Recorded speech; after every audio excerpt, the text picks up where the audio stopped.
आज के एपिसोड की शुरुआत होती है जब अंश प्रार्थना की मांग में सिंदूर भरकर रस्म पूरी करता है। यह देखकर अनुपमा को अनुज की याद आती है। माहौल खुशियों से भर जाता है। अंश प्रार्थना को मंगलसूत्र पहनाता है। अंश और प्रार्थना की शादी सफलतापूर्वक पूरी हो जाती है। सभी लोग ताली बजाकर उन्हें बधाई देते हैं। लीला कहती है कि अंश और प्रार्थना सभी से आशीर्वाद लें, लेकिन अनुपमा याद दिलाती है कि प्रार्थना गर्भवती है, इसलिए झुकना उसके लिए सही नहीं होगा। इसलिए सब लोग खुद आगे आकर उन्हें आशीर्वाद देते हैं। बापूजी कहते हैं कि हमारी भारतीय संस्कृति का सबसे बड़ा गुण यही है कि यह समय के हिसाब से बदल जाती है। इसी वजह से हजारों सालों बाद भी यह संस्कृति हमेशा नई लगती है। सब लोग आनंदित होते हैं। इसके बाद सब मिलकर अंश और प्रार्थना को ढेर सारा आशीर्वाद देते हैं। डांस रानी भी अंश और प्रार्थना को शुभकामनाएं देती हैं और सभी लोग झूम उठते हैं। रही उदास हो जाती है क्योंकि अनुपमा डांस रानी के साथ हंसी खुशी बांट रही होती है। फिर अनुपमा शादी के मौके पर अपनी सीख साझा करती है। वह कहती है कि पहले औरतों को अनुगामिनी कहा जाता था, यानी पति के पीछे चलने वाली। लेकिन आज की पत्नी अनुगामिनी नहीं बल्कि सहगामिनी है, यानी पति के साथ कदम से कदम मिलाकर चलने वाली। अनुपमा कहती है कि तुम दोनों भी हमेशा साथ चलना। दुख हो या खुशी, साथ साथ रहना ही असली शादी है। शादी सिर्फ एक रस्म नहीं बल्कि एक साझेदारी की शुरुआत है। इसमें पति पत्नी को जिम्मेदारियां मिलकर उठानी चाहिए और कठिनाइयों का सामना साथ करना चाहिए। सब खुश हो जाते हैं। तभी लीला विदाई की रस्म करने का सुझाव देती है। जसप्रीत और भारती कहते हैं कि प्रार्थना तो पहले से ही शाह हाउस में रहती है, लेकिन लीला समझाती है कि नई शुरुआत के लिए विदाई की रस्म करना जरूरी है। लीला कहती है कि प्रार्थना इस घर से विदा होकर मोहल्ले के मंदिर में दर्शन करेगी और फिर इसी घर में गृह प्रवेश करेगी। इससे परंपरा बनी रहेगी। सब चलने लगते हैं। तभी रही बोलती है कि एक रस्म अभी बाकी है। अनुपमा पूछती है, कौन सी रस्म?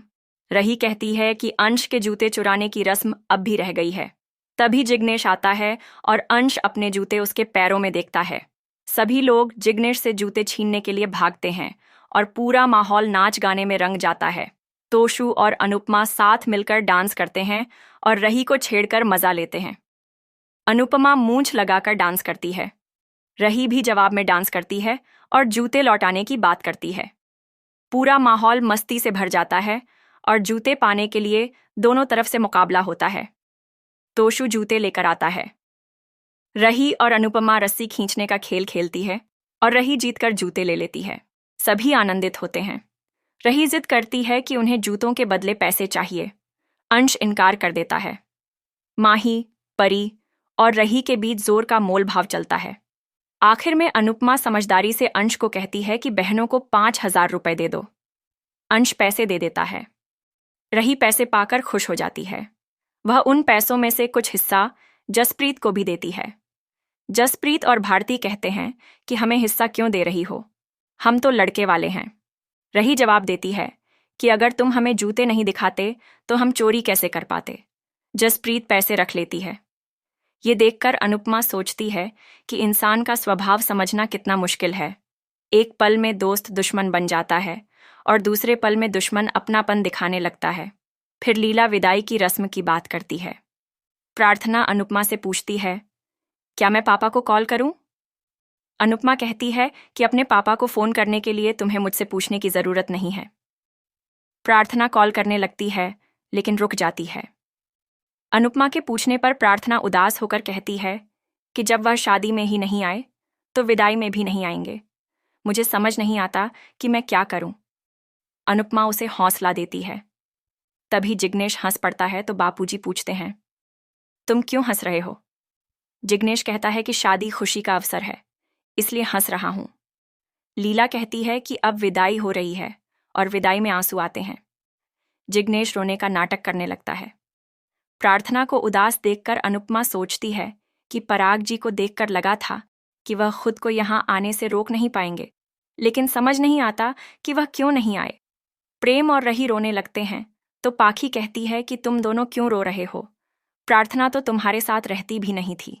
अनिल कहता है कि बात पास या दूर रहने की नहीं बल्कि अधिकार की है। बेटी की विदाई के बाद उस पर ससुराल वालों का हक ज्यादा हो जाता है। इसी सोच से मायके वाले रो उठते हैं। अनुपमा कहती है कि जो उंगली पकड़कर चलना सिखाते हैं, जो हर दुख से बचाते हैं, जब बेटी उनसे दूर जाती है तो आंखों में आंसू आ जाते हैं। विदाई के गीत सुनकर ही रोना आ जाता है, और यहाँ तो सच में विदाई हो रही है। प्रेम कहता है कि ये आंसू सिर्फ दुख के नहीं बल्कि खुशी के भी हैं।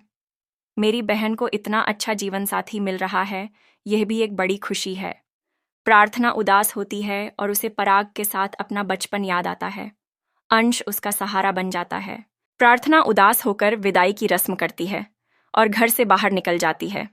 तभी अनुपमा की नज़र पराग पर पड़ती है। वह प्रार्थना को इशारा करती है। पराग को देखकर प्रार्थना खिल उठती है। पराग का मन भावुक हो जाता है। सब लोग पराग को देखकर प्रसन्न हो जाते हैं। अनुपमा कहती है कि पिता के आशीर्वाद के बिना बेटी की विदाई पूरी नहीं होती। यह दुख पिता के सुख से ज्यादा भारी पड़ता है, और इस दुख का अधिकार पिता और बेटी दोनों को है।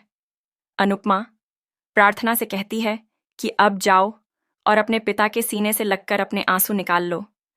प्रार्थना आंसुओं के साथ पराग के पास पहुंचती है। पराग भी उसकी ओर आता है। पराग प्रार्थना को आशीर्वाद देता है और प्रार्थना रोते हुए पराग के गले लग जाती है। उन्हें देखकर सब भावुक हो उठते हैं। रही को अनुज की याद आ जाती है। पराग प्रार्थना के हाथ में परिवार की तस्वीर देख लेता है। वह प्रार्थना को अपने हाथ से बनाया हुआ कार्ड देता है। प्रार्थना भावुक हो जाती है तो पराग उसके आंसू पोंछता है और उसे अंश के पास ले जाता है। अंश पराग के सामने हाथ जोड़ता है। पराग प्रार्थना का हाथ अंश के हाथ में रख देता है।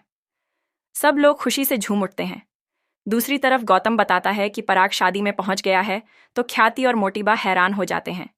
ख्याति कहती है कि नहीं, वह घर पर ही होंगे। तब गौतम उन्हें वीडियो दिखाता है। गौतम कहता है कि बेटी के लिए उन्होंने अनुपमा के सामने घुटने टेक दिए। ख्याति गुस्से में कहती है कि अनुपमा एक बार फिर जीत गई। मोटिबा कहती है कि अनुपमा नहीं जीती, हम अपने अपनों की वजह से हार गए। ख्याति अनुपमा को जिम्मेदार ठहराती है। गौतम गुस्से में कहता है कि पराग ने हमारी इज्जत का ख्याल तक नहीं रखा। गौतम कहता है कि पहले पत्नी ने धोखा दिया और अब पिता ने भी मुझे सबके सामने शर्मिंदा कर दिया। अब मैं ऐसी जिंदगी का क्या करूं? गौतम चाकू उठाकर खुद को घायल करने की कोशिश करता है, लेकिन मोटिबा उसे रोक लेती है। गौतम कहता है कि मैंने अपने परिवार से बढ़कर इस घर को अपनाया और इस घर ने मुझे ही अकेला छोड़ दिया। मोटिबा कहती है कि आप अब भी इस परिवार का हिस्सा हैं। गौतम कहता है कि अब अंश आपका दामाद बन गया है। मोटिबा कहती है कि हमने अंश को अभी तक स्वीकार नहीं किया। हमारे जीते जी प्रार्थना और अंश इस घर में कभी नहीं आ पाएंगे। मोटिबा कहती है कि हम आपको इस घर के बेटे का दर्जा देते हैं और बेटे के अधिकार से आप यहीं रहेंगे। चाहे हमें पराग के खिलाफ कदम ही क्यों ना उठाना पड़े, लेकिन हम प्रार्थना के होने वाले बच्चे को भी इस घर में लाएंगे। ये सुनकर गौतम खुश हो जाता है। गौतम मन ही मन सोचता है कि अब प्रार्थना को हमेशा दुख सहना होगा, और प्रार्थना के साथ साथ अंश, अनुपमा और पूरा शाह परिवार भी आंसुओं में डूब जाएगा। इसी के साथ कथा समाप्त हो जाती है।